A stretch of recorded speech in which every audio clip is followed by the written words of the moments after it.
Welcome to the PTA Real Estate Podcast. I'm your host, John Caligiuri. I'm accompanied by my co-host, Nick Kelling. Hello. We have a very special guest on here today, someone I've known since I was 15 years old. He was one of my first bosses. I consider him a mentor. He was definitely been there when I needed him. Henry, how you doing? Good. John and Nick, thanks for having me on. Thank you so much for being Thanks a for coming. guest, taking time on your day. Of course, anything for you guys. So this is for you, the people out there. Henry, can you just give a little bit of your background? Yeah. So I work in a sports tourism like sales industry where I host and run lacrosse events across the country with a company called US Lax Events. I've been doing that for 8 years. Before that, I was a college football scout for 3.5 years and grew up in Chicago, Illinois, went to school at a D2 school, Truman State University, played football there all 4 years, had a blast, graduated, moved back to Chicago, and have been here since. Now I live in Riverside with my wife, Allie, and 2 boys. Yes, that's very impressive. We met at US Lax Events. I don't know if you remember that. I think I was like 14 or 15. And you remember that one guy with he had like the new Gatorade that I thought I had like all those boxes. That was, you know who that was? He played for the Blackhawks. No way. I didn't know he played for the Blackhawks. Yeah, I can look at my old email. He was an enforcer for the Blackhawks. And he was on the Stanley Cup team in 2015. No way. That's insane. I did not know that. That's a very small world. Wait. I know what you're talking. We had another one too. That was that was before Body Armor, but then there was another one that was a coconut water one, and he's the one who played for the Blackhawks. Yeah, that's the one thing that's I miss about US Lax Events is like all like the freebie stuff that you get from the vendors. I mean, I feel like that was pretty much your entire wardrobe until you were like 24. Yes, I would say in high school, the halls of Wheat North, you would see me sauntering around in something US Lax Events. Either I'd say that's probably pretty. No matter what, I would say 4 out of 7 days of the week. Yeah, I still have the windbreaker, the red windbreaker. I'm sad I got a hole in it, so I don't wear it as much as I used to. But I wore that probably all fall last year. Yeah, that's a Goldie for sure. Yes. So since like you're in like the sales and you do run like the day-to-day operations, like can you just say like what are some trips of the trade for sales? Like how did you get into that? Like what are your kind of like methodologies, like your process? Sales has got to be more simple and you got to keep it simple. Don't overcomplicate things. And the most important thing I think in sales is you just got to listen. But then I think your personality and your ability to like find ways to connect with whoever you're selling to is the most important thing. And sometimes that takes a little bit of digging. It takes time. So just don't jump the ship right off the bat. Just make sure you're always following through and following up, just because you never know when like someone's going to say no or someone's going to say yes. It's sometimes not exactly in their control every single time. So you just always got to make sure that funnel is always being replenished. But I think major thing is just listening and then just finding pain points and finding ways to connect. It doesn't have to be about sales the entire time. Like John, you and I can just talk.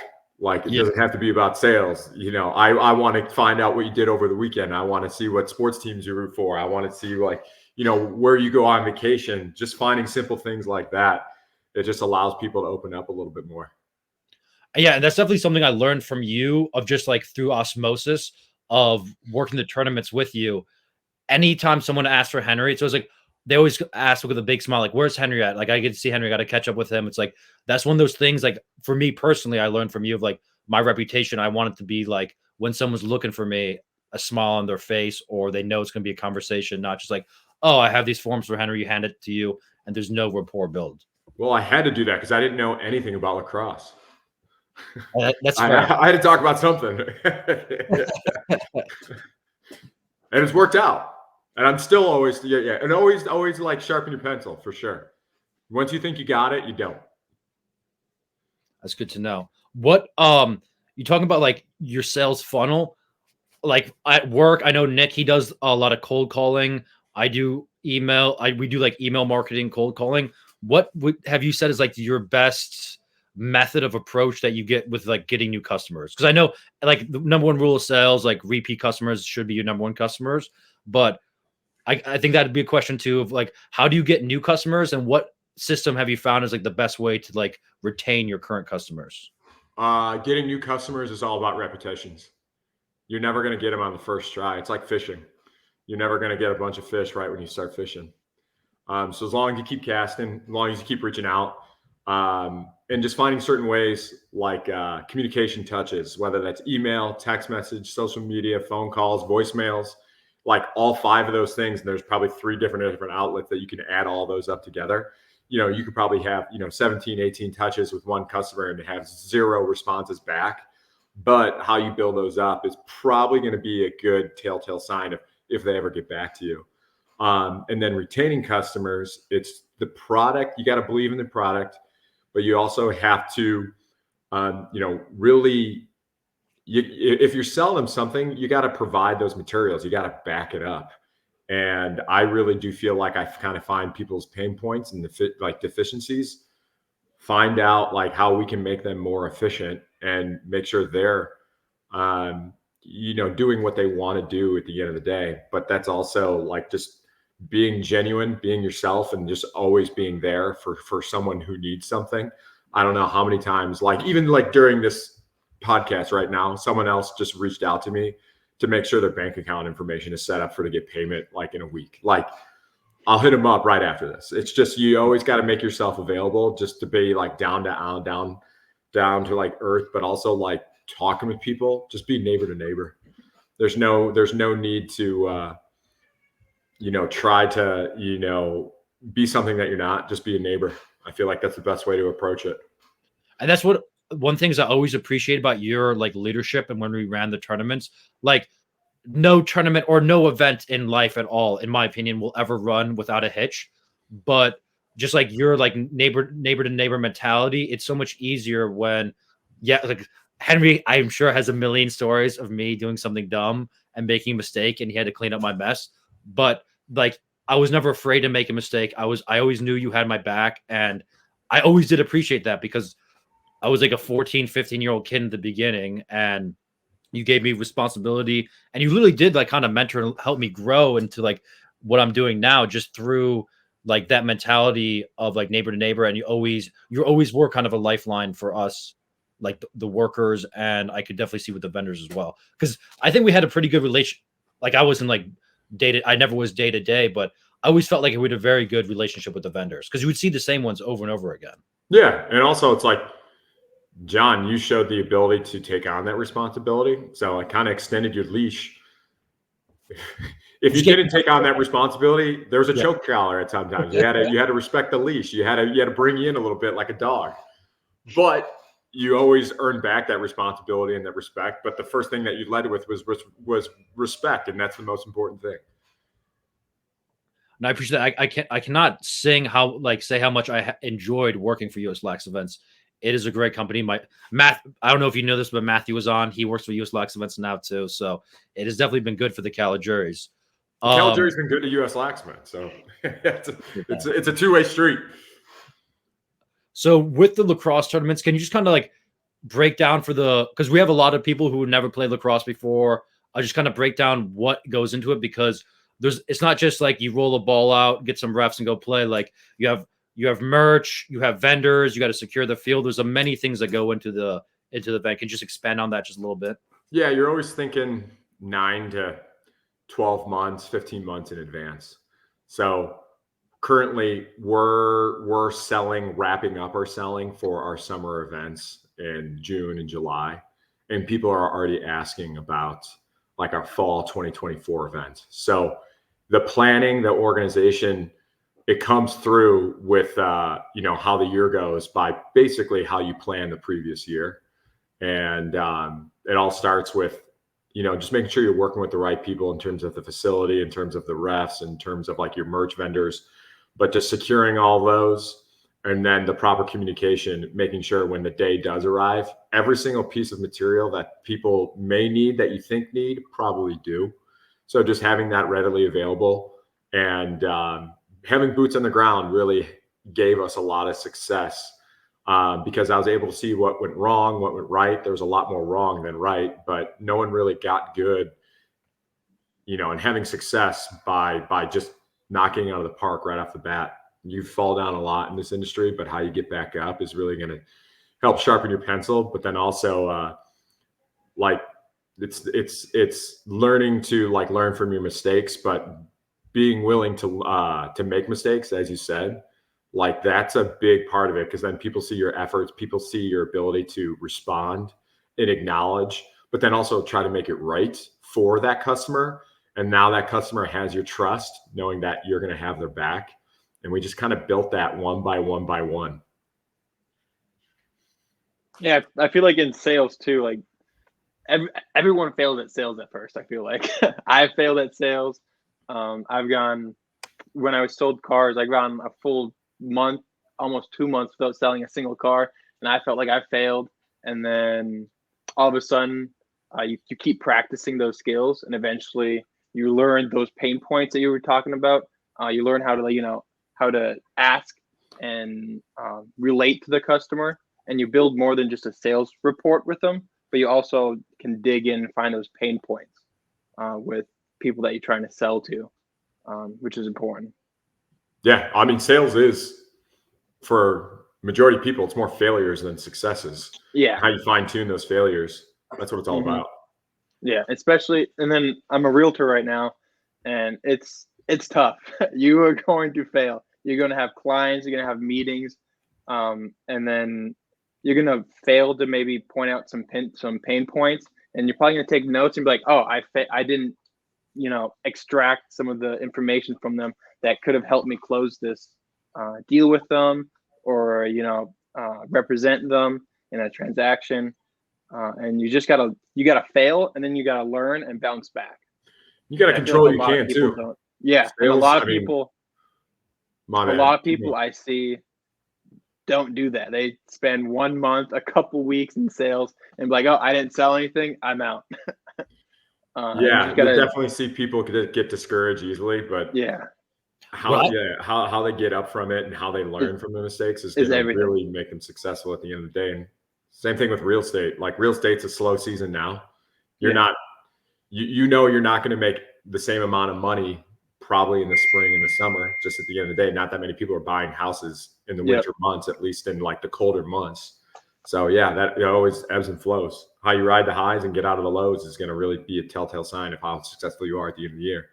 Yep. Like, what my mentality I do to like kind of overcome that was I just treat every customer like a rep. Like, if it's football, lacrosse, I just treat it as a rep. And then after I'm done with that customer interaction, I do like a little debrief of myself. Like, oh, I said this too early, or I cut them off there, or I could tell they were not interested, or maybe should I do a little bit more research, like more digging of, do they really need this product or not? And I think that really helped me one, overcome, like when someone says no, it helps you get to that next yes, is what I found thus far in my limited experience. For sure. Yeah, find that pain point is everything. Like, hey, why do you need to build your credit? Oh, why do you need to sell your house? Why do you need to buy a house? Why do you need to buy a car? Like, those pain points. And if they don't have a pain point, then you're just wasting your time. Sell me this pen. And like, I know that's like a hack trope at this point, but it is based in truth of, like, if someone doesn't want to buy anything or doesn't have a need, they're not going to buy anything. Yeah, they're not going to buy anything from you. And it's like how you move the needle on those people. There's some people that you're never going to move the needle on, but how you can move the needle on like 10 to 20%. That's what matters. That's how you work your craft, and that's how you find those pain points. That's how you build rapport. But then that's how you make like lifelong friends in the industry and colleagues, just due to the fact that you were able to unfold those types of pain points for people. And majority of the time, those people are by your hip a lot, because they know they can relate to you. They know they can, respect your work too. And Henry, in the beginning, you said like it's key with the follow-up. I like, hand up, personally, I'm having trouble right now following up with people. What like tips or trips or strategies have you found to make it better, the follow-up? Because I think, to me, like, I remember to do it half the time, the other half I don't do it. Like, do you have a system, or is it just like something natural for you to always just like stay on top of the ball? Logging everything, finding a system or CRM that can log your information just so you know when to follow up with people on a calendar basis, date basis. And that's really more or less time management and organization. So whether that's through Salesforce or even just a simple Google Calendar, just making sure you update it. And then when you don't have success following up with people, make sure you reschedule that same follow up. And you might have to get it 48 hours. You might have to give it a week, but make sure you put that back in your calendar and you update that last conversations that you have, whether you talk to someone or not. I've preached on this podcast, a nice CRM is going to make or break a salesman. If you don't, like, I've talked to salesmen and they don't like, what's a CRM? Like, oh, I just use Google Calendar. I'm like, invest some money in a nice CRM. I use Command, it's by Keller Williams, and add notes. Like, if I can't remember every conversation I have people, like it's impossible. Adding notes after the phone call or adding notes to text messages that you were sending that day, it makes or breaks everything. And then people are like, oh, you remembered that I'm looking for a 3-bedroom house? Like, that was 6 months ago. Like, how did you remember that? Like, having notes to refer to. Yeah, I didn't think the notes were like a big part of it. And then I realized I didn't remember everything that I thought I did. Yeah. And then once I started taking the notes, I realized I was turning over a lot more stones for customers, and it was being able to relate to them even more, just because, like you said, a light bulb's going off in their head that you actually remembered something that had nothing to do with you. It had everything to do with them. And so that just creates another moment for that customer. Yeah. And if you have to call them and ask them the same questions you asked previously, they're going to be like, bro, were you even listening? Yeah. So, yeah. Taking notes is everything. Following up. And keeping on top of your tasks. I have a lot of people, they come to me and they're like, hey, Nicholas, I've been, taking notes. I've been calling. I've been taking notes and all that stuff, but they're not following up on the time frame that they told themselves that they're going to. And I'm looking at their CRM like, man, you got 100 have to do tasks on your CRM right now. Like, you're obviously not following up with these people. Yeah, and with the CRM too, like, it's going to be right in front of your face if you don't follow up. And then when you have that list get to the triple digits, they're probably not following up, but that they're not cleaning up their tasks either. So it's just muddying the waters even more. So yeah, overall, like, time management, following up with people, and then figuring out different avenues of how to follow up. It's not always an email or phone call. It could be a text message. It could be a letter.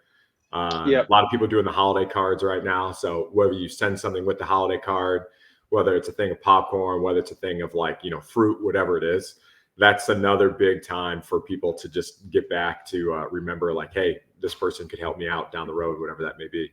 Yeah. And sending Christmas cards. I'm sending Christmas cards to all my previous clients.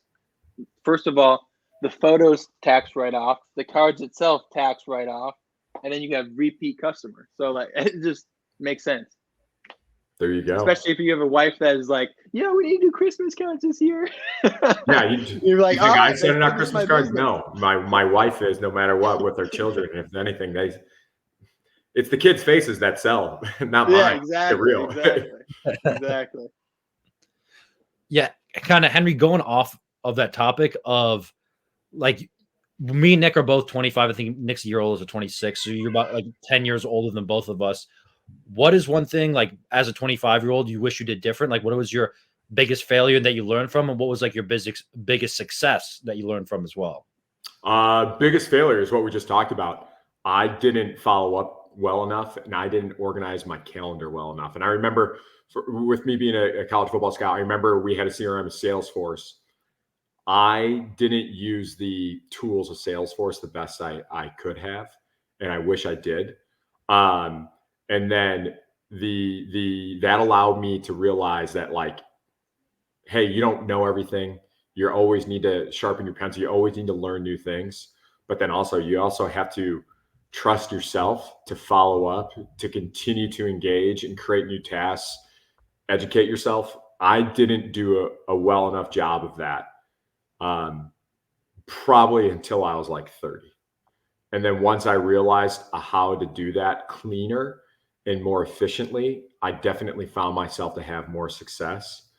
Um, and then from like, right out of college to 25, I've always been pretty resourceful in terms of how to save money and making sure that it's not how much money you make, it's how much money you save. And then just finding ways to set yourself up to save. Going out's fun. I had an awesome social life. I had a blast, but I always made sure to like know my limits and then save as much as I possibly can, whether it was in my savings, checkings, 401k, Roth, whatever it was, because I just knew it was just going to compound as I got older, and continue to do that now.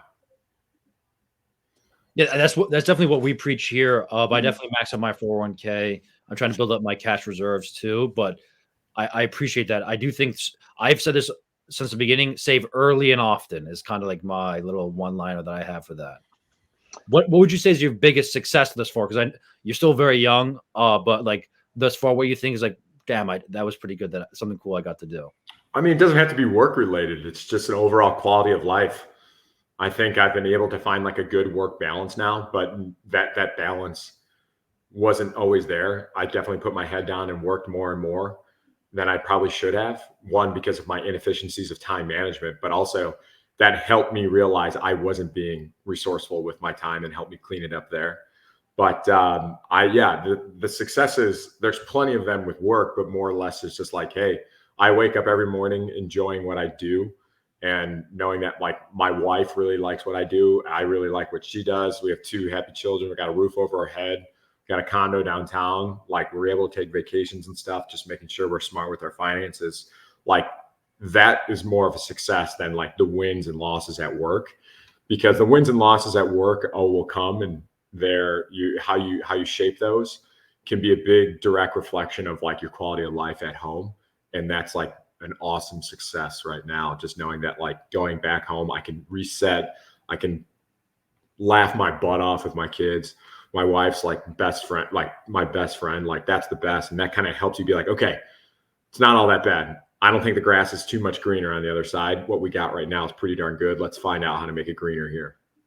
And that was one definitely thing since that was cool for me to witness, because I was there for the Shane era where it's just like 20-something-year-old kids and then a bunch of college guys, and they were trying to figure this out. And then when I came back, I was like, damn, like Henry you made it into a business. Because like before you got there, it definitely was like a fly-by-night operation where you just had like 20-something former lacrosse bro, and then like you just rolled the ball out and played. But that was definitely something like for me as someone who did own a business before and who's in corporate America, like, well, because I watched you build the team, like the division of labor, because before I left and when I came back, it was definitely clear that you had a plan, and then of like, oh, like maybe someone could do that or like pick up that or send email here. Like it was definitely interesting to see how you built that up from basically just like a fly-by-night operation to like having a team. And that's kind of like my other question of like, if you're looking to build a team, like what are like